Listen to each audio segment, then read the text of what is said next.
حسبي ربي جل الله ما في قلبي غير الله نور محمد صلى الله لا إله إلا الله حسبي ربي جل الله ما في قلبي بسم اللہ الرحمن الرحیم۔ الصلاۃ والسلام علیک یا رسول اللہ وعلی آلک و اصحابک یا نور اللہ۔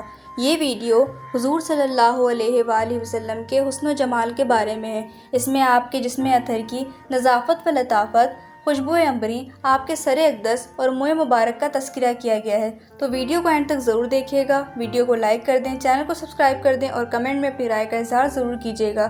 چلیے ویڈیو شروع کرتے ہیں۔ جسم اطہر کی نظافت و لطافت اور خوشبو عنبری، عطر و مشک و عنبر کی کیا بساط ہے لوگوں، دو جہاں معطر ہیں آپ کے پسینے سے، سبحان اللہ۔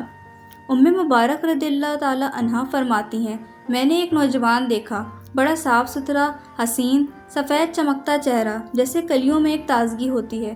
رسول اللہ صلی اللہ علیہ وآلہ وسلم کا رنگ نوخیز کلیوں کی طرح چمکتا تھا، سبحان اللہ۔ اور فرماتی ہیں، نہ آپ صلی اللہ علیہ وآلہ وسلم ایسے موٹے تھے کہ نظروں میں کھٹکیں، اور نہ ایسے دبلے اور کمزور تھے کہ بے روب ہو جائیں۔ آپ صلی اللہ علیہ وآلہ وسلم وسیم و قسیم تھے، سبحان اللہ۔ حضرت علی رضی اللہ تعالیٰ عنہ روایت کرتے ہیں، حضور صلی اللہ علیہ وآلہ وسلم کے جسم اقدس کی جلد مبارک نہایت نرم و نازک تھی، سبحان اللہ۔ حضرت انس رضی اللہ تعالیٰ عنہ بیان کرتے ہیں، میں نے کسی کستوری یا مخلوط عطر کی خوشبو کو رسول اللہ صلی اللہ علیہ وآلہ وسلم کے بدن عطر کی خوشبو سے بڑھ کر نہیں پایا، سبحان اللہ۔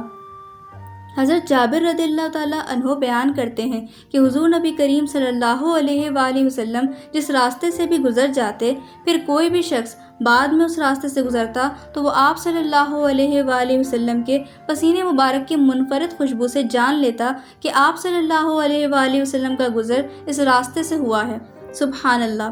علامہ ابن الجوزی نے اپنی کتاب الوفا باحوال المصطفیٰ صلی اللہ علیہ وآلہ وسلم میں بیان کیا ہے۔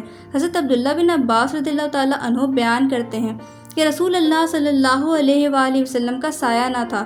آپ صلی اللہ علیہ وآلہ وسلم سورج کی روشنی میں کھڑے ہوتے تو آپ صلی اللہ علیہ وآلہ وسلم کا نور مبارک سورج کی روشنی پر غالب آ جاتا۔ جب آپ صلی اللہ علیہ وآلہ وسلم چراغ کے سامنے کھڑے ہوتے تو آپ کے جسم اطہر کا نور چراغ کی روشنی پر غالب آ جاتا، سبحان اللہ۔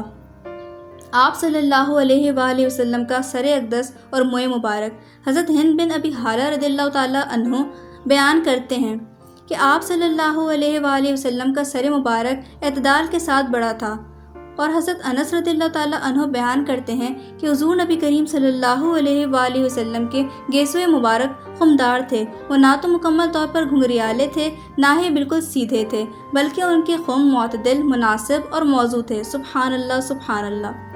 حضرت علی رضی اللہ تعالیٰ عنہ بیان کرتے ہیں، رسول اللہ صلی اللہ علیہ وآلہ وسلم کے منہ مبارک نہایت حسین و جمیل تھے، سبحان اللہ۔